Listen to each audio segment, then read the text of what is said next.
Hey, and we're back. Another edition of Everything College Basketball Presents in the Zone Press podcast. Well, YouTube show, my bad. This has kind of become a weekly thing on Thursday nights. The three of us get together and pick out a topic or two and we just discuss. It seems to be a hit the first two episodes, and we'll keep it rolling, get our footprint here on YouTube. In case you've forgotten, I'm Josh Burton. Peyton Burton. And Tyler Cook here. And, hopefully by now you guys are getting more familiar with us between here and the podcast. And let's get to rolling with it, First week we talked about Indiana, Purdue. Last week we discussed Kansas, Kentucky. This week, game of the day for us on Saturday afternoons, a rematch in the ACC. We've got Louisville and we've got North Carolina. North Carolina comes to Louisville. Yeah, man. North Carolina's coming out a major loss against Louisville, 21-point loss to Louisville at Chapel Hill. Now they're coming to Youngstown and trying to get some revenge on us. So we'll see. I'm excited for this game. It's going to be a big-time game. Game starts at 2 o'clock. I don't know what channel it's on yet, but it starts at 2 o'clock, and I'm very excited for this game, see how it plays out. Yeah, and Tyler, not only is it a rematch, but these two are jockeying for position up top the ACC. The big one now. Yeah, ACC, man, the conference play right now, it's tight. And then UNC's got that in the back of the mind, that ass whooping they got. Louisville went down there and gave them the people's elbow and put it on them. So we'll see what happens here. I think it's going to be an intriguing game to watch, so we'll see what happens. Yeah, I agree. Louisville's one of these teams right now that you can lump in with the handful that's playing as well as anybody in the country right now. And, it's going to be a good one. Carolina's starting to get things figured out, coming off on blowouts on Georgia Tech and a few teams, Virginia Tech. Virginia Tech's a good win. Georgia Tech's god-awful. Everybody's beating up on them, it seems like. But, North Carolina's starting to put together. I think they're a better team now than they were earlier in the month when Louisville just smacked them in Chapel Hill. But, it's going to be a good one.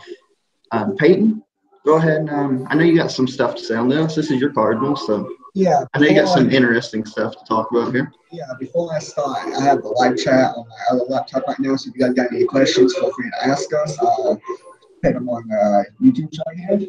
So let me pull up my notes. So I got some team stats here for you for the Louisville UNC game.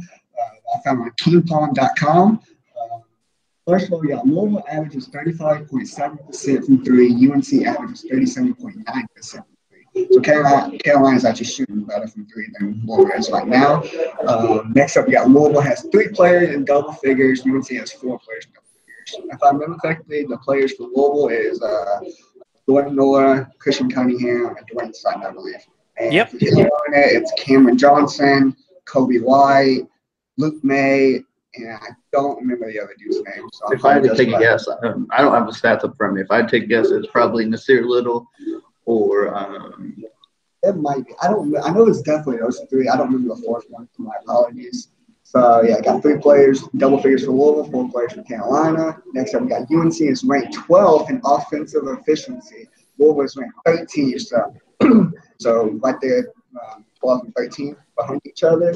UNC is ranked 13th in defensive efficiency. Louisville is ranked 24. That's a big margin right there. I think, Tyler, I think you'll be able to speak more on this as well.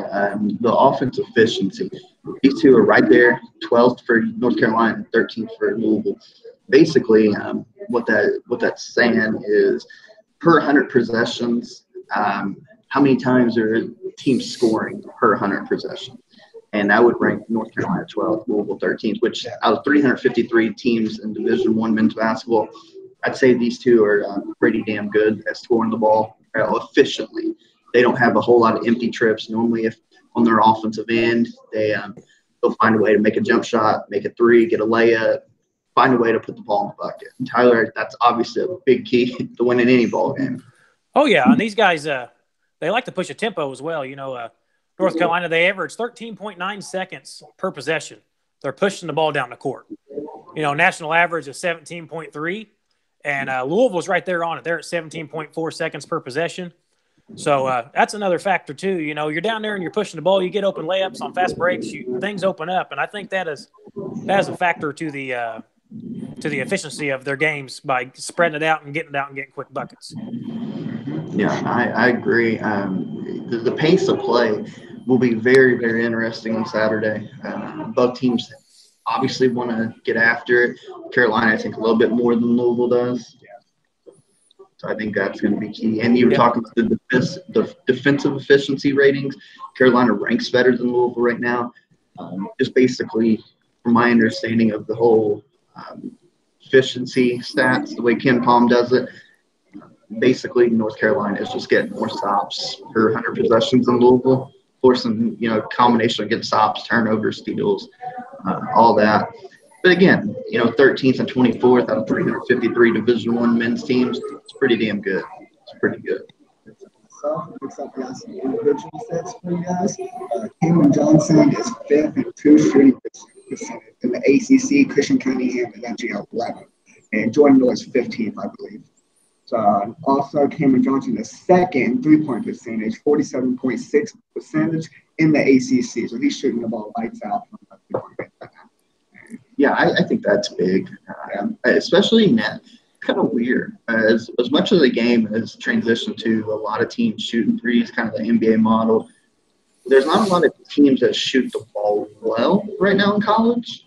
There's like a lot of players, like stat-wise, you would think they would be shooting in the high 40s, but actually don't. So to see Cam Johnson, 2nd ACC, shooting 47, basically he's hit 48% of his threes. That's at a crazy clip. That's at an absolute crazy clip. And this deep in the season, that's putting it in the bucket. Sometimes you come out and you get real hot and then you go on this cold streak. But this guy's been consistent all the way across the board as far as the deep ball. Yeah, that's a big factor too. So definitely cannot leave him open at any point. At any point in time, do not give him any looks at the three. Nope, he's leading the team in points. It's 15.8 points or 15.8 points per game. So he's going to be looking to score and do it anywhere he can, especially from the deep ball. Yeah. It looks like, Peyton, you got a few more interesting individual stats here. Yeah, we got Luke May, who's 2nd in defensive rebound percentage in the ACC. Malik Williams is 6th. Also, Jordan Noah is 6th in offensive rating in the ACC. Kobe White is 11th. See, that stands out to me because Luke May, to me, at his time in Carolina, has always been known as a scorer. I mean, he does rebound. Don't get me wrong. He rebounds, plays defense. But to me, he's always been known as kind of like that stretch forward, like undersized kind of guy. But to see him actually as 2nd defensive rebounding percentage in the conference kind of really stands out to me. Because, again, he's not built like a Malik Williams. Malik Williams is 6', and Malik Williams is 7 foot pretty much. Luke May's 6'8", 6'7", 6'8", around that, and 2nd in defensive rebounding percentage, which means when he gets his hands on a ball, it normally comes in. There's not a lot that he lets go by him. That's a very interesting stat. It's a guy it reminds me a little bit of that DeJuan Blair from Pitt. Undersized, but just bullheaded, man. It just sometimes it doesn't matter about size. It's just about the heart to get under there and push a guy back. And being shorter than some of these guys too, that center of gravity, you can get your butt lower than him and you can move him back. And this guy does it, man. I've watched him a couple good times this year, and he can really push him away from the basket and get the rebounds. Yeah, and I think maybe you'll agree with this, Tyler. And I've always preached that rebounding isn't so much about talent as it is about will. Rebounding to me is always about will and who wants it more. Oh yeah, you see it sometimes. I mean, you got guys who are very talented offensively, but they're very lethargic after going for the rim. And then you got the vice versa. Like I'm not saying May's not talented on offense, but because he is. But he dives in all over the board. It's not just individual stats. Like he does everything the way you're supposed to, like especially on the rebounds. Like I mentioned, he gets in there and he's bullheaded. Yeah, it's just interesting. I mean, some of this stuff, and shout out to Ken Palm. We just recently got on board on the Ken Palm train. It's a statistic that coaches use a lot. Excuse me, a lot of people. It's basically like an advanced metric for that baseball people use, but it's for strictly just college basketball, and it has any stat you can ever want. we just recently jumped on the train, and we expect a lot of staff coming your way that you probably don't even know about.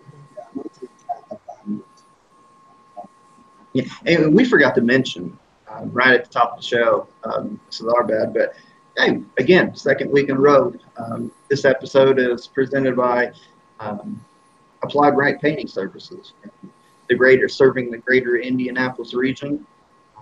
Our friend J.R. Rowe, that's his company. So any of your painting services that you need, residential, any of that, see Applied Right Painting Services. So Tyler, you got some stuff on this too, I know. Yeah, just some facts about the previous games. UNC's been winner of 4 of the last 5. Their last loss was coming against Louisville on January 12th. They're winning these games now at just under 15 points per game. So they started clicking. I think the Louisville game was a wake-up call for them. I mean, they're on the up and up. I mean, I know Georgia Tech was in there, but everybody needs to punch a bag every once in a while, and that was it. But with that, on the flip side, Louisville's won 6 in a row by an average of just over 17 points. So Louisville, it just wasn't a fluke for them on this North Carolina game. They've pushed the tempo. They've really, really upped the game. Over the season, man, this North Carolina, their strength of schedule, they're 12th in the nation. They got wins over the Zags, North Carolina State, Virginia Tech. This will just be another resume builder if they get an opportunity to win this. And on the flip side of that, Louisville, their big wins this year are over Michigan State. They beat UNC on the 12th of January and NC State. So this isn't just another game. This is a resume builder on top of an impressive resume for both of these guys so far going on through the season. Yeah, I agree. And even in Carolina's losses, the strength of schedule that they played is unbelievable. Because you even mentioned like the Kentucky game. You throw that in there. They beat Gonzaga. They played Louisville. They've beat Virginia Tech. Beat North Carolina State. All these teams are ranked. All these teams are playing well. Yep. So Carolina's battle tests are coming in, as is Louisville. Louisville. The other losses, I'm sorry. The other losses they've taken, Texas, who's on the upswing. Mm-hmm. Michigan, we all know how I feel about Michigan. Yep. They are fucking tough. UK, like you mentioned, and then Louisville. And on the flip side of that, Louisville's losses, you got Tennessee and Marquette, which were back-to-back losses. We know how good Tennessee is. They're number 1 in the nation. Marquette's got one of the most proficient scorers in the league. IU, that's when IU was hot, whatever. Shit happens. And then Kentucky, we know how they're playing right now as well. So, talking about the losses, that's their losses across the board for both teams. Yeah, and I mean, if you wanted to say there was a quote unquote bad loss, I guess you'd look now at IU. But like you said, you got to take into account IU was playing really, really well back then. It was on IU's home floor, so there's not really a whole lot of negativity around that loss. I mean, no, it is what it is with that now. But I mean, that's a tough ass schedule, and it shows both teams are battle tested, right? Yeah, they're top 15 or top 12 strength of schedule between the both of them. Louisville 9th, UNC 12th. Yeah. Actually, let me pull my stats up here. Okay. So we all know that North Carolina in the AP poll. Now, I want you to differentiate these. In the AP poll, we have North Carolina's 9th and we have Louisville's 15th. Correct? According to KenPom, again, this is advanced stats and metrics that takes on account a lot of different factors. North Carolina is 7th, Louisville's 13th. So KenPom favors North Carolina and Louisville a little bit more than the AP voters do. Coming into this game, KenPom gives North Carolina only a 44% chance of winning. They factor in everything with home court, the way Louisville's been playing, everything factors into it. They give North Carolina a 44% chance to win. So on the flip side, obviously, Louisville has a 56% chance of win. Yeah. That's a predict. KenPom predicts Louisville to win by the slimmest of margins. They got the Cardinals winning 79-77. I think that's, when we get to it later on, I think it's about where the final score would probably be at, give or take. But KenPom, again, does predict Louisville by 2. We've got Ken Palm predicting throughout the rest of the year, just kind of looking ahead. They've got Ken Palm predicting Carolina to go ahead and finish in 23-8 on the final tally in the regular season, the 13-5 conference mark. They got Louisville a little worse, 21-10 with 12-6 conference mark. Even if that's including if they do sweep Carolina, so they predict Carolina to still finish better. The Yum Center, Tyler, I think you mentioned it about the Yum Center's size. Yep, third largest in the nation. I mean, in D1 with 22,000 seats. Man, this could be, if they pack the house, this could be a loud, obnoxious place for North Carolina to come in and try and get a victory. Yeah, and which is crazy because I've seen it firsthand. We were there, obviously, for the Kentucky-Louisville game, and that place was packed and loud and rowdy, and I would imagine more the same on Saturday afternoon. For sure, yes. But listen to this. According to Ken Palm, the Yum Center for this year ranks 154 in home court advantage. Now, in home court advantage, their metric, they take a lot of things into consideration. I'm not exactly sure how they get their final total on whose home court is better than what, but they do have the Yum Center ranked at 154. So basically, they have the Yum Center ranked right in the middle of the pack of everybody in D1, which they rank with a 3.2 on their scale. If you're curious, number one in the nation on their scale is Arkansas. Arkansas tops the nation as far as home court advantage with a 4.5, which I know Bud Walton's a really good place to play at for the Razorbacks on tougher opposing, but you would think more like it would be, a Cameron Indoor Stadium, an Allen Fieldhouse, a Rupp Arena, but Ken Palm again with these stats and stuff. I just thought that was interesting. The Yum Center. Tyler actually mentioned it. He did say that Carolina's third in the nation in average possession length, 13.9 seconds. And a 30-second shot clock. They are not wasting any time getting shot up. If they're not pushing the ball and getting a layup or a dunk in transition, they're not settling down much and run their offense. They're essentially looking to get their first shot available. So if the first shot available is a pull-up dribble off of a ball screen and then they're taking it, if their first shot is a dunk or alley-oop layup, or if their first shot is a swing three, Carolina's looking to get the ball out of their hands as fast as they can. A couple other things here real quick. Louisville ranks 19th in the nation in free throw percentage. They're shooting 76.2%. Now, I find that interesting because you see so many teams over the last decade, it seems like, of college basketball. We'll go all the way back to the Memphis game. Memphis would have won a national championship had they been able to knock free throws down. Yeah.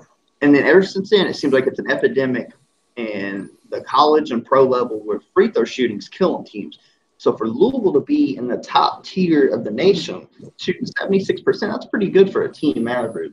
So that's telling me the Cardinals not only getting to the line, but they're converting, which is a big, big key in any ball game. Normally, if you can win the free throw line, then normally it puts you, at an advantage to win the game. North Carolina, 9th in the nation in assist percentage. 63% of their buckets are assisted. North Carolina, again, shares the ball. Even though they're looking to get the ball out of their hands really quick and score, they are assisting and sharing the basketball well. And then in the last one, in the previous meeting that we just mentioned, Louisville winning the Chapel Hill and put a beat down on the Tar Heels. Dwayne Sutton was the MVP of that game, according to Ken Palm. The dude went off. He had 17 points, 10 boards, 7 assists, and 4 steals. So we'll be curious to see how Carolina adjusts their game plan on Dwayne Sutton and to see if Dwayne wants to mimic or do better than a previous performance. Yeah, also he played hell of defense against Cam Johnson. He not shut him down completely, but he played very good defense. He had a really good game that day. And Jay Billis said the same thing. He should have been MVP, and he was, according to King Palm. And I agree 100%. He played absolutely phenomenal game. Definitely MVP for that. Tyler, I know that Carolina, there's probably those two stats that I would think would resonate with you the most. Carolina, 9th in the nation in assisted buckets. 63% of their buckets are on assists, and Louisville with the 76.2% free throw percentage. I know those have to resonate with you. Yeah, it's like you said, it's kind of been epidemic as far as a free throw line with kids across the nation. I think we've kind of got away from the fundamentals of the basketball game. It's more of these and one mixtape type things, and it's old school's new again. It's like with anything. When a phase comes, it goes, it comes back. With free throws, it shouldn't go away. It shouldn't be crazy to see people shooting free throws like JJ Redick or anything of the norm, because we haven't had anything like that in a long time. It's the free throw percentage is good, and 76%. If you look at it across the board, it could be better. You'd want your team, personally, I would think, in the 80s. You want everybody. That's something that should just be repetition. And as far as sharing the basketball, man, that's huge, because not only you get a pumped up feeling from dishing off and and getting somebody a big dunk or a wide open corner shot for the three. You will build that trust. Now, if this is like a one-on-one, dribble the ball, you're frustrating your other teammates by not working together. And sharing the basketballs is a huge thing to do to build morale and get the game going. And that's something that really needs to pop out for one of these teams to pull away from here is get that swagger, as the kids say now, and share that ball and move it around well and get some buckets that way. That one-on-one stuff isn't the way to do it. Yeah, and there's nothing more frustrating as a teammate to be iced out of the game because a guy just wants to dribble, and try to create. It's much better if you can't. It's one thing if you try to create, but if you can on your initial dribble or your dribble combo, get by somebody and create, then move the ball and let somebody else go and keep the ball rotating and moving. That's how we prefer to play anyways. The only exception, with there being an exception to every rule, the only exception is if the coach designs for a flat, a guy did a mismatch to go one-on-one, or if a guy's just absolutely on fire and it's a heat check, then I'm okay with those. But yeah, I'm with you. There's nothing worse than just watch a guy dribble until it's late in the shot clock and try to put up something. Yeah, because then you got the other four guys with their hands on their knees, like he's just going to chuck it or he's going to get it taken or something. They're not engaged in the play anymore. You got a guy, they're get the ball off in 13 seconds, for North Carolina. You got a guy who got the ball in his hand for 10 of those seconds.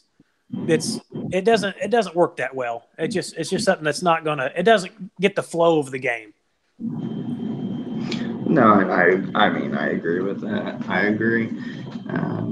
It's going to be interesting. It really will be interesting to see.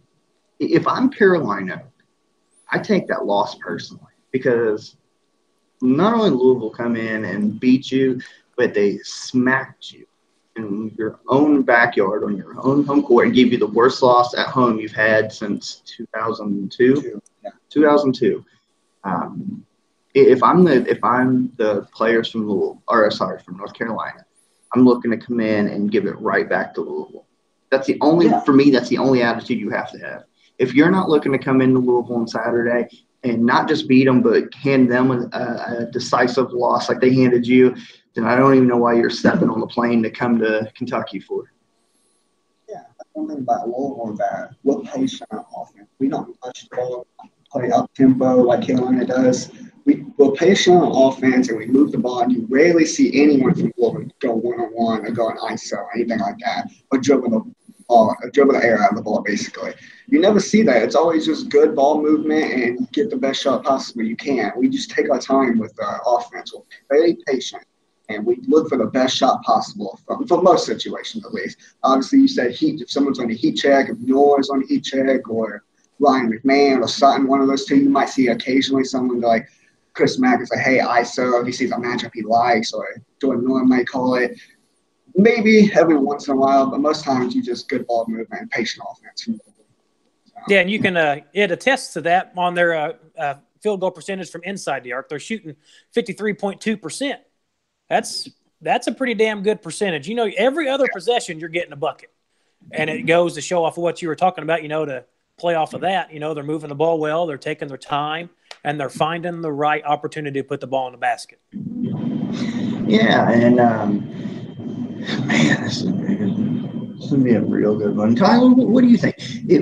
I mentioned my mindset if you're North Carolina. If you're Louisville on the other end, you're coming into Saturday's game. What would your mindset be coming into Saturday after already blowing out this team once and you've got the 6-game win streak riding with you? You stay hot. You stay hot. I mean, you keep doing what you're doing. You've won 6 in a row by over 6 or 17 fucking points a game. You're whooping ass. You're on a tear right now, and it's just hot ball from these guys. They're tearing it up. So I don't think there's any adjustments you need to make. You need to make North Carolina do something to you guys to make you make an adjustment. You need to say, if anything's going to happen, it's going to be on our terms. Because over the past 6 games, it has been, and pretty decisively. I agree with that. I agree 100% with that. Yeah, you got to stay aggressive here, Louisville. You can't be conservative coming to this game after you just beat them by 21 points on the home floor. You got to stay aggressive and keep the foot on the pedal, basically.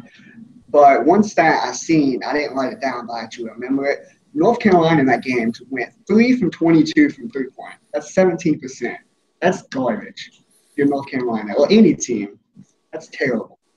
Yeah. 17%. And which is weird because we just mentioned that Cam Johnson's second in the conference shooting 48%. Yeah. So, but I wonder how much that is attributed to Louisville defense or just a bad shooting night from Carolina. Because that's 22. I mean, they took 22 threes. A couple more go in, the ball game's a little different. It's that big if game that everybody always likes to play. Yeah. It's be interesting. I'll be curious to see if Carolina even shoots 22 threes this time. I could see them getting out and trying to get out in transition, get them easy buckets, get some big dunks, take that crowd out, third largest in the nation. You want to try and quieten them kids down because if you've ever been to a college game personally, I mean, if anybody's watching, you can see the energy come alive of the home team when it gets rolling. And as a road team, you gotta put your hands around the throat and choke that out. You cannot let the crowd get behind that team because the players feel it, and you can see it in their energy levels. After a big shot, the crowd goes nuts. You see these kids just pumping each other up. Opposing team calls a timeout. It's big.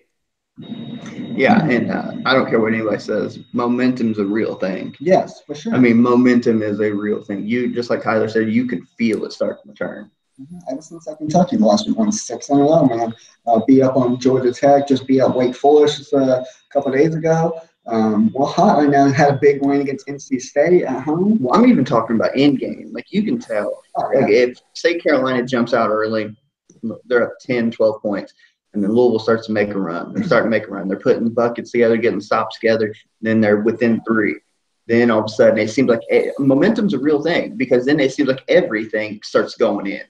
Yeah. I mean, the same shot you were shooting 10 minutes ago when you were losing, now you're shooting the exact same shots and they're going in. Momentum is a real thing in athletics. If you watch the highlights after my shout out for UTSA of that Wallace kid that had 29 points, the last 3 he shot, he was in the corner, falling out of bounds off 1 foot and blasted it. But that was after, a 22-4 run. That's momentum. That shot is the lowest percentage shot you can get off. And he just nothing but the net. You didn't even move the net. I mean, that was a momentum play off a high energy level play for 3 minutes. And that's momentum right there. If you had an opportunity to check that replay out, that is what we're talking about. You can physically and visually see this happening. Yeah, it really does change the complexion. And this would get more into like a scientific breakdown. But basically, like momentum is a real physiological change.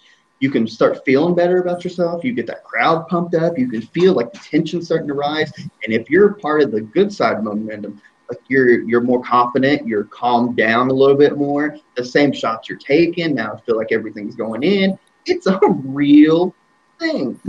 And I don't understand people who say, well, momentum's not. It's a real thing. It's a real thing. And the last thing, go ahead. If anybody's put a jersey on and you've stepped out on the court with 4 other guys and you've got to run in that game and you hit a couple shots in a row, you personally feel better. You can, and that's momentum. That is momentum within yourself or if the other four guys are rolling, that everything's going right, you can feel it. You can be playing pickup ball, and you can feel that going. Yeah, I agree, and there's not a better way to put it than what Tyler just said. It's definitely, if you're Carolina, you got to stymie that. You cannot let the Cardinal Nation, you cannot let the Yum Center get popping off, because it could very well be a long night again for you. Yeah, it's going to get loud in the Yum Center. Here's another example of momentum being a thing. Obviously, you guys seen on the Facebook group that Louisville women's team just had a major victory against UConn at home. And Asia Durr, Louisville star player, started off 0 for 4 from the field. Timeout was called. She came out, hit 3 threes in a row, went on 9-0 run herself, ended up with 24 points. And you tell me momentum. Momentum. Let's keep the momentum rolling, and let's get right into some keys to victory for both sides here. Yeah, I know you're itching to go, so go ahead and give your keys to victory for Louisville. So my keys to victory this team for the whole year, hit 3-point shots. And I'll put that on my notes. I'll capitalize, because you got to hit 3-point shots to get a team or to have a good game. Here's some examples. In the UK loss, Louisville was 25% from 3, went 5 from 20. In the Pittsburgh loss, which is another loss we had, Louisville shot again 25%, went 7 for 28 from 3. That's not very good for Louisville. And that's crazy. Let me stop here. Yeah. They hit 7 threes. Yeah. And normally 7 threes is good enough to at least be right there in the ballgame to win. But the problem is they shot 28 of them. They fell in love with 3. Yeah. And a couple wins we've had this past weekend, or past couple of weeks, the Pittsburgh win, Baltimore shot 34.8% from 3. And in the UNC win, we shot 42.3% from 3. So obviously a little better, a lot better than those 2 losses I just mentioned. So we just got to hit threes, man. Noah's going to have to hit some shots. He's going to have to get going. Sutton's been choking here lately. He's been hitting some buckets for us, big buckets for us. Ryan McMahon's obviously a hell of a sharpshooter, as you may know already. We just got to hit shots, and that's my number one key. Actually, I got another one, but that's my number one key for this Louisville team going out all the season. And obviously this game in general, you got to hit 3-point shots if you want to beat Carolina or anyone in general. So also my other key, which I won't take too long on, which keep UNC to play half-court offense / keep them out of transition. You do not want them to run on you. Obviously, they like to play up-tempo, so you do not want them to get transition buckets on you. That's another thing. If we hit threes, it takes away some long rebounds and then transition. So all works together, but hit threes. 3-point shots is a big key for me in this game. That's all my 2 keys I got for Louisville. I didn't want anything from UNC. All right. I bet you wouldn't. See, I came prepared. So we'll start with Carolina, because Peyton is example. If you're North Carolina, I've got 3 keys for you to walk out of the Yum Center and avenge your loss. Number 1 is limit turnovers. North Carolina has had a bad epidemic this season so far, turning the damn basketball over. Kobe White alone, yes, he's a freshman guard, and yes, he's very talented. But the bad Kobe White will turn the ball over 9 or 10 times like Ashton Hagen's forced him into. The good Kobe White takes care of the basketball and will score 20. You limit turnovers, especially live ball turnovers. It's one thing if you have a dead ball turnover, meaning if you travel, if you throw the ball out of bounds, a charge. If you have a dead ball turnover, at least it allows you to set your defense up. You cannot avoid having your pocket picked, throwing a lazy pass, and somebody shooting the gap. Any live ball turnover, Louisville will go down and score on you and make you pay. So if you're Carolina, key number 1, take care of the ball. Number 2, keep Louisville off the free throw line. We just mentioned it. Louisville's 19th in the nation, shooting 76.2% from the free throw line. Keep Louisville off the foul stripe. Especially if you get Louisville on the ropes, you don't want to see Louisville go to the line and start seeing some buckets go in and get freebies. Keep Louisville off that free throw line as much as you possibly can. And key number 3, wear the bigs down in Louisville, specifically Malik Williams and Stephen Enoch.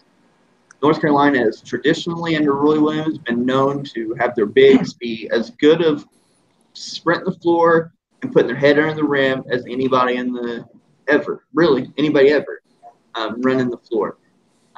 And this is no different. A Roy Williams-led team is going to run. So you're going to have Seventh Woods, you're going to have Mr. Little, Luke May, you name it. As soon as your team secures a defensive rebound, you're down the floor. You're making the bigs of Louisville run, and you're tiring them out. So that way, the last 5-6 minutes of the game, they can't feel their legs to hurt you down low. Because yes, you're big, but you're actually playing somebody just as big in Malik Williams and Stephen Enoch and Louisville's front court. So you don't want to play them and bang them down low. Wear them out on the floor. Yep. That's my 3 keys for North Carolina. For Louisville, we'll pick kind of like what you said. Key number 1, slow North Carolina down. North Carolina, we've already mentioned it, plays as fast as anybody in the nation. Not only in transition, but we've mentioned it, their half court. Their half court, 13 seconds they on average. They basically get a shot up. Slow Carolina down. Use your half-court traps, your half-court stuff. You don't even necessarily have to trap out of it. You want to play more of a lax, make Carolina throw the ball around and use some time. Use your three-quarter court press. Again, you're not necessarily looking to trap to get steals per se, but you're making them slow the ball down and methodically bring it up and wear them down playing defense. Slow the tempo down as much as you can and run when you get it. Number 2, play even on the glass. North Carolina is top 5 in the nation in offensive rebounding.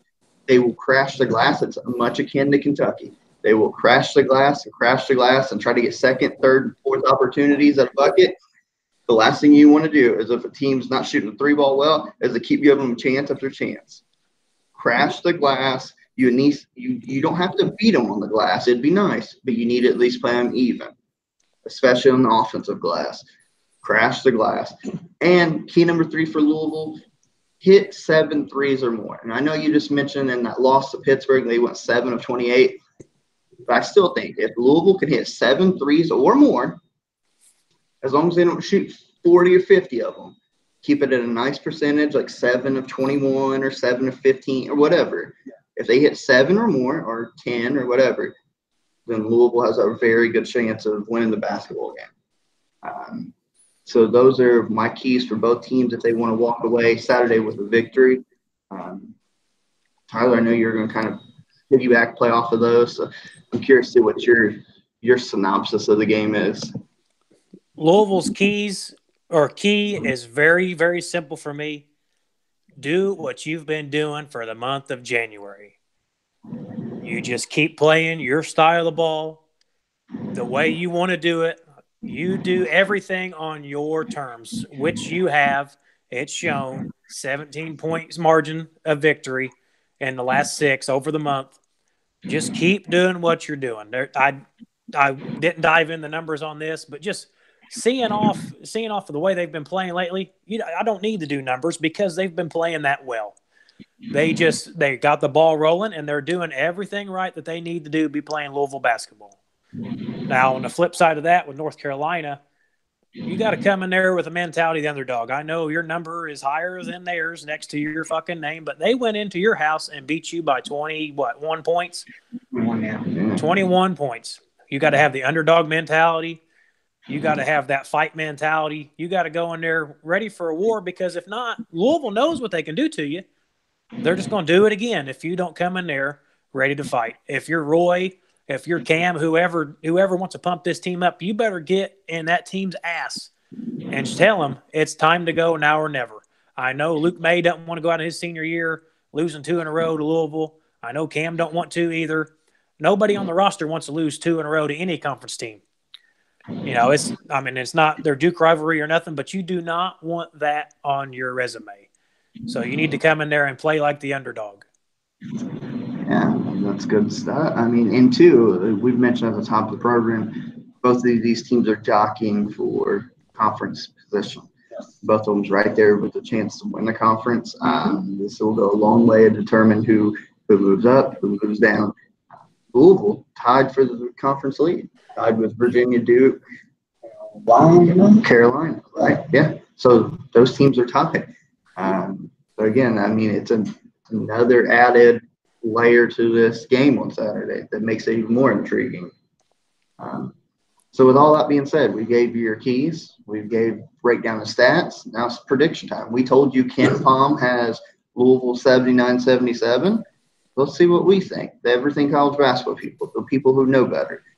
We're the experts. So Tyler, give us a prediction for Saturday. Oh man, this is a tough one. It's hard to go against Louisville on this, but I'm a closet Roy fan. I've always liked this guy. I'm saying 81-77 North Carolina on the road at the Yum Center. Fair enough. I will actually I'm going to say, because I think we're all going to agree it's going to be a close one. I'm going with the Cardinals. I think that they're rolling right now. We talked about momentum. We talked about all that. I favor Ken Palm on this one. I think it's going to be a high-scoring, crazy, up-and-down affair. Even though we've talked about Louisville needs to slow down, I will go Louisville 86, North Carolina 85. I think it's going to be close. Don't be surprised if a last-second shot, somebody that you may not even expect to hit one. See, I'm different here. Obviously, Ken Palm, we mentioned 79-77, their prediction. I personally disagree. If you watched or listened to episode 9 of the Everything College Basketball podcast, which if you haven't already, go ahead and do that. We introduced a new segment called Bank on It, and my bank on it was Louisville's going to be in my 20-plus again. So my score, my prediction for this game, Louisville 78, North Kakalaki 55. I do not see it being close. I think they're going to come in here and try to be aggressive. We're just going to take them out again. And we're going to hit some shots from three-point range. We're going to have a high-scoring game again, 25-plus. Sutton's going to play well again. Malik Williams is going to have a good game. I think we're all going to put it together, and you're going to see a different side of Louisville you haven't seen so far this season. I think we're going to stomp them. And I see you looking at me like that, thinking I'm crazy. But who knows? Maybe I got my Louisville blinders on. I don't know. I just think we're going to beat them by 23. So that's just my prediction. I know it's a bold prediction. But, hey, got to take chances. I like to go with the cards, baby. You need to come get this wheelbarrow and haul them balls around you're walking around with. Hey, you said that on the podcast. That's rough. Yeah. That's rough. It's just we could peel the layers back on the onion on this game as much as we want, but as far as the last 3, game of the days that we've done these things for, I think this is going to be the most exciting game offensively between the 3. We had Purdue beat up on IU. We had a pretty stagnant offensive game between Kansas and Kentucky. I think this is going to be a very fan-friendly game. Going to be a lot of buckets, a lot of transition points. It's just North Carolina's going to put up more than 55 points. But it's going to be a fun matchup. I'm excited to watch it.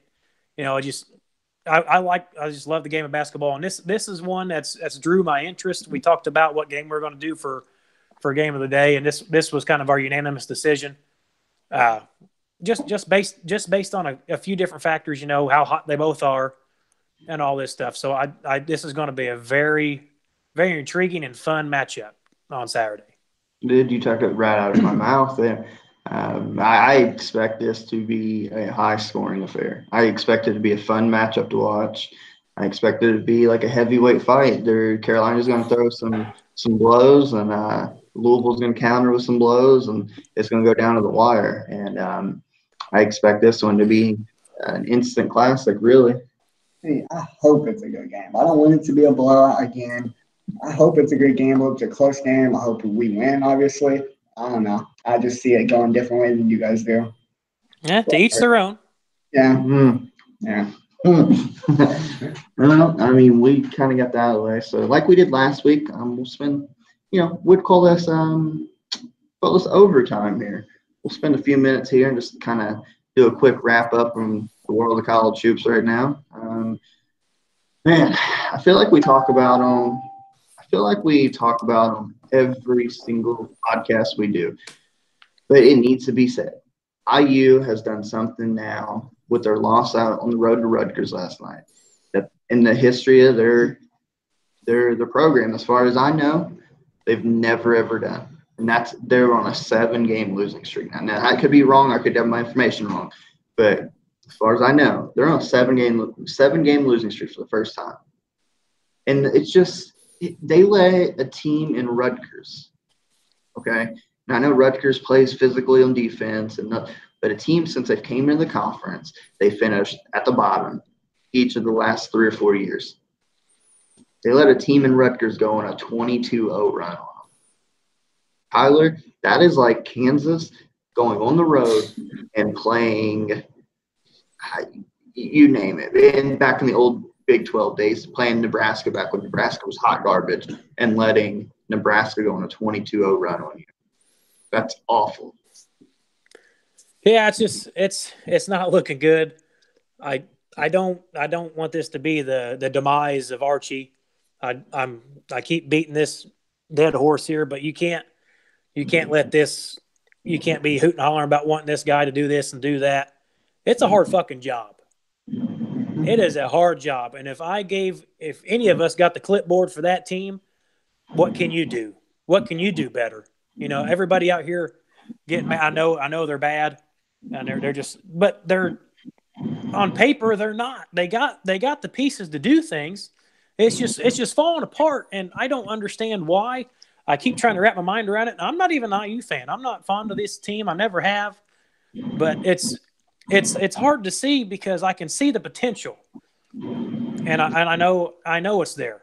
We've seen it earlier in the year. I mean, their 2 wins, the reason that they're staying in the tournament talk right now when they shouldn't be, the reason ESPN and Lenardi's got them in the bracket, the reason anybody would have them as it's still in, even on the bubble, is because their non-conference, their quality wins look really good right now. Yeah. Ken Palm loves them. You go to Ken Palm. We're talking about Ken Palm. Ken Palm loves them as far as statistically rating because they have convincing wins over number 10 in the nation in Marquette and number 15 in the nation in Louisville. Yeah. And that's saving their ass right now. Wins earlier in the season against them. I don't know what's going on with Indiana. I honestly don't know. I don't know what's going to take to get them back on track for the rest of the season in the Big Ten. And I don't know. I don't think they got a shot to making the March Madness tourney. I think they're NIT bound, if anything. But how many years has Archie been at IU? 2. This is the second. Yeah. Okay. Don't count him out just yet. Give him maybe 2 more years, and he'll have IU in top 25 the whole year. Because next year they got obviously Trace Jackson Davis coming, and there's rumors. Once again, there's rumors coming around that Keon Brooks is going to commit to them, and Trent Wofford. So that's 3 major stars for Indiana for next year if it all works together. Which honestly, I think it will. I think they'll get all 2 of them, all 3 of them. I mean. And they'll be good next year, top 25. Including with like Rob Fennessy, they'll come back. They'll have Dimitri Anderson. They'll get the Jerome Hunter kid that's really hurt. And that's a lot of things people don't understand. The Jerome Hunter kid was a highly rated big man that didn't get to play this year. Didn't get to play at all. He would really help them down low. Romeo comes back. Yeah, that's a big if. But how's this? How's this? You know, we talk about Indiana, and to make matters worse, like the state of Indiana basketball this year is kind of really, I mean, because Indiana is not very good. Notre Dame's even worse. Butler's up and down. Butler's good. You're burying my lead, dickhead. Burying my lead. I was getting to it. I was going to say how worse does it make it that you're not playing well and your number 1 rival is soaring right now. I mean, they are on. You talk about Kentucky, Louisville, teams that are just playing out of their mind good right now. Purdue's right there in that mix. Purdue is on fire right now.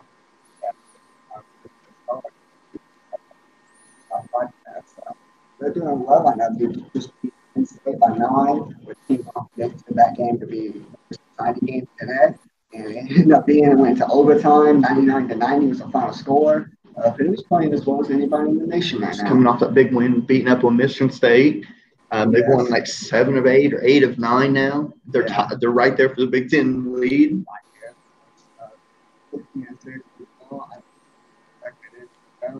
So they're playing as good as anybody in the nation right now. They're ranked 17. 17. 17. They're playing really well right now. I wouldn't want to see them watch. Tyler, what do you think about Purdue? I mean, it's got to suck. We just talked about IU.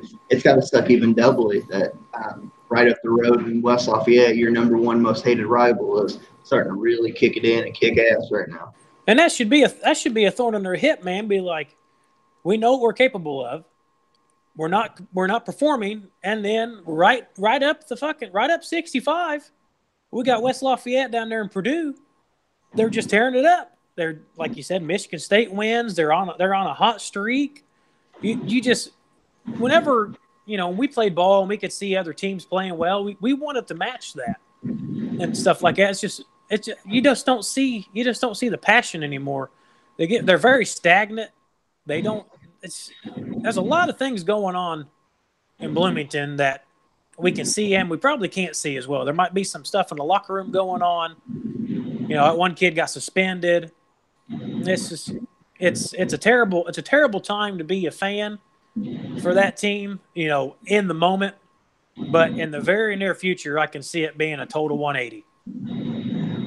Speaking of which, another team that just surprised me. I'm surprised I've even it's been a long time since we put this team in a category talking about going downhill. But your Jayhawks are looking a little rough right now heading into Saturday. It's they got a lot of factors going on too, man. I mean, Lawson, whenever they played Texas, he just looked like he just wasn't there. He had 2 points with 5 minutes to go, and then he's like, "Oh shit, we got to do something." And started hitting some shots. Gerald Vick, he couldn't even hold on to the basketball. I mean, our redshirt freshman who's just got released from redshirt, just came off his redshirt. It was our leading scorer with 24 points. I mean, you got a cat that ain't even played in the system on the big stage out here outperforming everybody else on the roster based on heart alone. This kid gets out there and he gets it. The other kids, I don't understand. We are out Udoka Azubuike. There's no coming back from it. So everybody else on that roster should know, because it happened 2 years ago, the same injury on his other hand. You should know that it's time to overperform and overachieve. Step up, if you will. Do what you need to do to pick up that slack. I mean, I know those are big fucking shoes, literally and figuratively, to fill, but somebody's got to do it. And that man's got to be LeGerald Vick. I wholeheartedly believe in this. If I stand in front of LeGerald Vick right now and smack him in the face and tell him to get his head out of his ass, it's time to do it. But Texas Tech coming to town, these guys are no slouch. No slouch. But we are at home, which for some reason we play like garbage on the road, play pretty good at home. It's a double-edged sword here. I don't know what's going to happen. I'd hope they pull it out, but I honestly right now in my mind I don't see it. There's some factors going on. We're undersized down low now. We got LeGerald Vick down there in the post, who's really a guard and everything like that. It's just there's some minute things that are happening as well, just ball control and stuff like that. And it's hard to watch because I've been so pampered with the way of play over the past 15 years. That's a long time to be playing at a high level without any kind of fallout. So with that being said, I don't see him win the championship this year by any means. If we could get De Sosa somehow, some way, that could be a huge pick-me-up because we've seen glimpses of it last year when he got to play. This kid's an animal. He is as big and as strong as Travis Reed from Kentucky. He is just a bear down low, and that would be a huge benefit. But that's up in the air.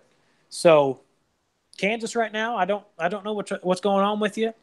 If I was in the locker room and Bill gave me the floor, you wouldn't like me. I'd be in your grill. It's not something that I'm used to seeing. I'm trying to be optimistic. I'm trying to adjust. I'm trying to be open-minded on the situation because you can't be on a tear forever. All kinds of factors come in, injuries, strength of schedule, which they have the number one strength schedule in the country, well, it doesn't fucking help anything with the style of play they've been playing. But I know I've been ranting a little bit just because it's kind of hurting, but kind of hurting me a little bit personally. But there's a lot of going on in Lawrence that needs to change. Well, I just wanted to bring that because, like I said, one, it's completely foreign to put Kansas in a category where, on a downward slide. And two, if there's anything to take from it is, the last few years I've experienced it with Kentucky. Last year was the first time under Cal and first time in years that we had went on a 4-game losing streak. I remember at that point I was like, good Lord, just mad.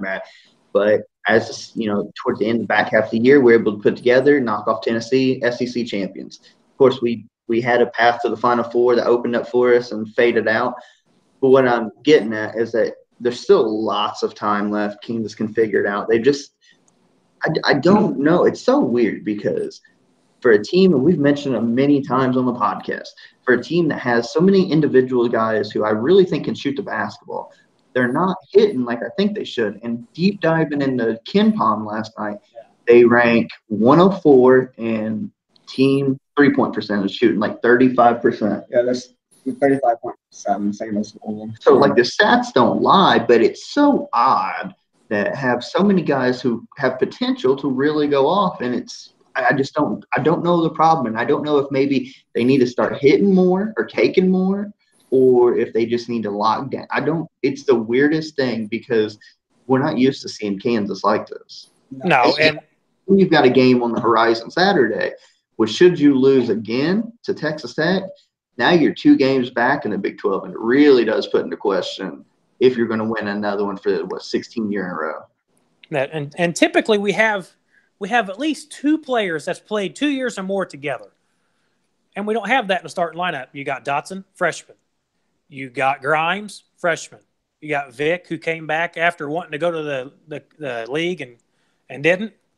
But then we got Lawson, transfer. We got Garrett, who's a sophomore, who hardly played last year.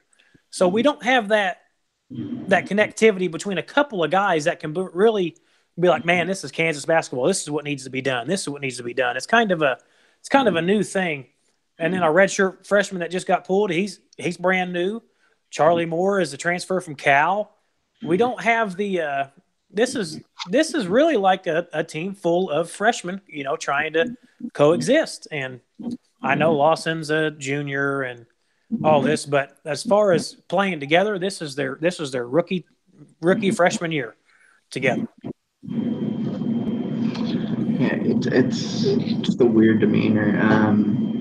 Like I said, man, Texas Tech Saturday. It's a big game. It's a really big game. That's a dangerous game. Someone like Jarrett Cole, sorry to interrupt you. Someone like Jarrett Cole can go off on 30 on any given night if he wants to. They gotta be careful with Texas Tech. And not only that, even with their struggles over the last couple of weeks, Tech still ranks second and our third in defensive efficiency and defensive scoring. So they're going to put the clamps down when they want to. Kansas is going to have to find a way to manufacture buckets other than Lawson pounding in low. Yeah, and Lawson coming off a terrible performance against Texas, and I'm not using that word lightly. Fucking terrible. Had no fluidity, no consistency, nothing smooth. It was just a pile of garbage sitting over here in the corner like I'm looking at. It's terrible. He did nothing offensively, which is out of the norm. Usually when everyone else is down, it's Lawson. Everyone's on his shoulders. He wears that number 1 for a reason because he's the number 1 option. Mm. So he needs to come back in a big manner. It's just crazy. Yep. Well, you guys, any other teams you might want to talk about? I mean, you want to talk about the Louisville women's game that just happened? Big win for Louisville. Big win, knocking off. Anytime you beat UConn and women, it's a big deal. Yeah, it's first time. They've lost 2 now. 2. UConn's lost 2 this year already. Yeah, we haven't seen dominance in any basketball like this really since the UCLA days back in the day with John Wooden. It's something special to see, and I don't think this is a good thing coming to an end with UConn, but I just think they faltered a couple of times, and Louisville went there and did the damn thing, and it was impressive to see. Yeah, I think too it's just a mixture of it's not that UConn's never without talent, but I just don't know if they're as good as they've been in the past. That and talent has risen from other places and starting to level out with them a little bit. And I mean, the best player on the floor tonight wasn't from UConn like normal. No, it was She was wearing a white jersey playing with the cards on her chest. Like I said earlier, I had 20 started off 0-4 in the field early first quarter, and the timeout was gone. She came out hot, started a 9-0 run for herself and obviously the cards. Ended up with 24 points. But get this: last time Louisville defeated UConn was March 17th, 1993. That was 26 years ago. And there was 17,023 people at that Louisville game. First, I think it's the largest crowd this season for women's basketball. For a women's game. That's awesome. And rightfully so. That Yes. was a large game. That was a heavyweight battle, if you will, between two of the biggest names in women's college basketball at the moment. Yeah, and that's a good thing. We've mentioned it. We just talked about it this past week because we said this was the upcoming game to look out for. And, good college women's is fun to watch. Like, it's better than shitty or low-level men's basketball. Yes, this is my second women's game this year that I've watched. It's so fun to watch. It's easy. Like, it's not hard. The women are good. You may see a couple of teams that have star players like Asia Durr from Louisville and Katie Lou Samuelson from Connecticut, but they just play harder. Well, not harder than men, but they just play their asses off. And it was a very entertaining game, and I'm so happy that they got this win against UConn. That was a major win heading into conference play again. Probably the biggest win in program history, if you could say. Yes, I agree. Yeah. Probably. Yeah. I mean, they made the title game a few years back, but Connecticut was able to beat them then for the title. Yeah. Like 2003. Yeah, probably. And you might be right. Louisville's got a hell of a women's program. Yes. Jeff Walls does a damn good job there. He does a really good job there. Yeah. I was trying to think. I had something on my mind that I was wanting to bring up real quick, and I've forgot what the hell it is. Damn. I forgot. My mind went blank here recording. We're almost towards the end of the year and award season and all that. Who gets or who's in your short list, just off the top of your head, for Coach of the Year? Give me 3 or 4 names. Lord have mercy. Oh, man. Go ahead, Peyton. I'm thinking. Well, I'm going to be biased here, but Chris Mack. I mean, what he's done for this Louisville program, which I didn't know what was going to happen this year. I don't know how good he's going to be or what this season holds for us. I mean, he has to be a candidate at least, you think. I mean, that's just my opinion at least. He can be in the discussion, after all the scandal and stuff like that coming back, following Rick Pitino, that's in the discussion. How about Michigan's coach? Yeah, Beelon's in there. Mm-hmm. I think Rick Barnes is in there from Tennessee. Sorry. Yep. Rick Barnes came back from the fucking shadows of death. Rick Barnes is back on the scene, boys, and it's nice to see. It really is. You always there used to be that running joke for a long time because Barnes was getting all sorts of damn good players, and he had some good Texas teams, but they always faltered in the tournament. And there was that running joke for years where anytime a big name job would come up, Rick Barnes has already took his name out of the consideration. Now, he became kind of a running joke because he had all his talent faded.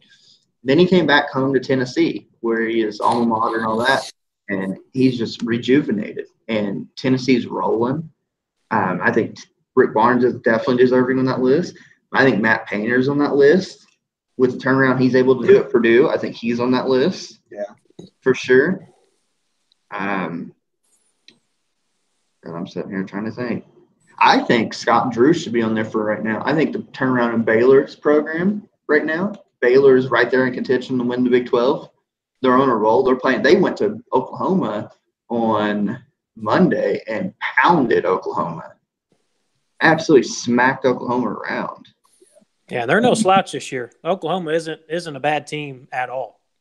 No, Oklahoma's proven to be like up and down good. It's just so crazy too, and there's a lot of times for coaches to pop in and out and do something. Their teams come up and down, and crazy. I mean, I guess you'd throw Izzo in there too because they're still winning without their star player. They're winning without Joshua Langford. Yeah. He's out for the rest of the season with a left foot injury, which sucks. Yeah, That's a big time loss for the Spartans. Big. It's big because that's a dude that single-handedly can go get you points. He's the one against Kansas earlier in the year that when Kansas had the game out of hand, that late in the game that he was able to get buckets and pull it back in within 2 or 3. Yeah, same thing with Louisville. When Cassius Winston fouled out, he came out, got some big buckets for Michigan State, almost brought them back and beat Louisville. So that's a big time loss for Spartans. Just going through the top 25, Gonzaga. I mean, yeah, I guess you could throw Mark Few's name in there, but Gonzaga is Gonzaga, and they're a good team. They've proven they're a good team, but the conference they play in is just San Francisco's okay, BYU's okay, but they're not playing night in and night out. And then they did go up to Maui, and they play a good non-conference. They played Tennessee. They played North Carolina. They knocked off Duke. Yeah, knocked off Duke. They played a good non-conference, but still that conference play. I mean, Mark Few, I guess you'd throw his name. I'll tell you another one that I'll give you 2 other names that you want to throw in that is you want to throw in Wojo, coaching at Marquette. I think he's done an outstanding job at Marquette. We all know how good Marquette is. Wojo used to play at Duke, little scrawny point guard back in the mid-90s, doing an outstanding job. I think you want to throw Buzz Williams in from Virginia Tech. Virginia Tech is playing their ass off right now. And I'll give you another one the IU fans will resonate with. Kelvin Sampson at Houston. The Cougars are now 21-1 after tonight's win against Temple. Dude, Kelvin Sampson's built a program down in Houston. Who? Kelvin motherfucking Sampson, son. Good God. I thought I'd never hear that fucking name again. Bro, he's went down to Houston, and they're damn good. Devin went down to Georgia, boy. He's doing something right down there. It's pretty cool to see. But as of if you listen to the podcast, early March Madness predictions from via Tyler Cook says the Jackrabbits, South Dakota State, go in there and take one from Houston. So, speaking of which, actually, you might want to revise that because the latest bracketology came out on Tuesday or Monday. Yeah. Tuesday. Tuesday. The most recent one, and you might want to be careful about that because the most recent one they have the Jackrabbits playing the Jayhawks in the first round. Well, that don't surprise me because the names like Mercer, fucking Bucknell, and all these little pieces of shit come in there and beat Kansas in the tournament. So it does not surprise me. And a team with the name Jackrabbits probably going to come over and thump our fucking ass. I mean, it did because remember I showed you. Yeah, and that's what laughing is Mike Dom. He's on that team who can multiple times shout out on the podcast. Yeah. Well, I'll tell you what, Mike Dom, if he comes out there and plays like the White Lobster and fucking Stephen Curry from Davidson back in the day, we're in for a long evening. I'm gonna need a new TV to put on my fucking wall. Yeah, and that latest bracketology, of course, they'll come out with a new one tomorrow. Yeah. But in that latest one, they have Kansas that fell all the way to a 3. They were in the same region as North Carolina, and who was their one? Virginia. No, was it Michigan State? No, it was Tennessee 1. It's Tennessee 1, North Carolina 2, Kansas 3. With the track record of Kansas, I'd rather them play Duke first than fucking South Dakota State. Yeah, because you have Duke's number here lately in the tournament. Yeah. Don't say that because we had Kentucky's number 2. You see what happened there? Yeah, they got the Cats as a 2 seed still with Duke. They're just dying for that matchup. Nah, don't be biased. Take my blinders off. Taking blinders off. Well, fuck. I think we've been here long enough. I think hopefully you guys have, for those who stuck around this song, hopefully you've got some good information for Saturday's game with the Tar Heels and the Cardinals. We've really done a deep dive, and hopefully you learned some other fun information from the other random cornucopia of topics we talked about. But capping this one off and ending this, Cardinals, Tar Heels, Saturday, 2 o'clock in the Center. It's going to be a heavyweight fight. There's a reason it's game of the day, and you better tune in. Speaking of that, guys, if you haven't got your picks in, get your picks in. Make a prediction on the game score-wise. We got a contest rolling with that. You get a T-shirt or a hat, your choice of your favorite team you follow. I know it'd be hard. I mean, I know Peyton and I are excluded from this, but he's got 6 teams he'd pick from. But we got Nick Vincent in there. He's probably got 7 different teams he'd pick from. But get in there and get your picks in, guys. Yeah, I couldn't agree more on that. Make sure you guys do a great job with the interactivity. So, wrapping this thing up, hey, real quick, some shout outs to Connor McCabe. He was in here watching us. Shout out to Jackson Adair was watching us. Everybody else that's popped in and out and watched us live here. Make sure you give this video a like, share, and subscribe to the channel. It helps us out with algorithms. Make sure you go to the podcast. The podcast numbers every time. It keeps soaring up every time I check them. Up and up and up. Make sure you guys give that a follow, like, share. Let everybody know about us. If you got iTunes, check us out. Leave us a review. Tell us what you think. Give us a 5-star rating. I don't give a shit if you don't like me or not. Hit that 5 button. Get us up there. We want that Dave Meltzer 5 stars. Yes, sir. So with that, wrapping this thing up, getting late on Thursday night.